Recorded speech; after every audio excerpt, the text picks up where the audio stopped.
so when I turn up the heat or lower the heat, it makes a sound. Does anybody know what that is?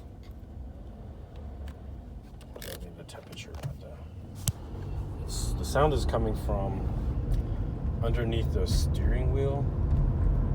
I don't know if it's a compressor or something. I'm just going to change it again.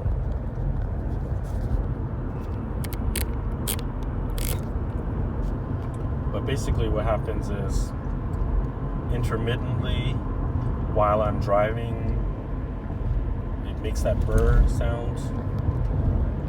So I'll just lower the temperature.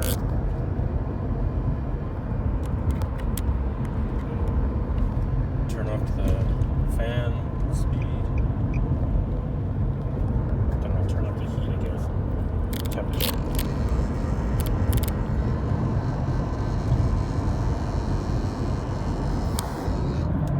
Yeah, if somebody could let me know what that is. If they know, that'd be great. I really appreciate you guys.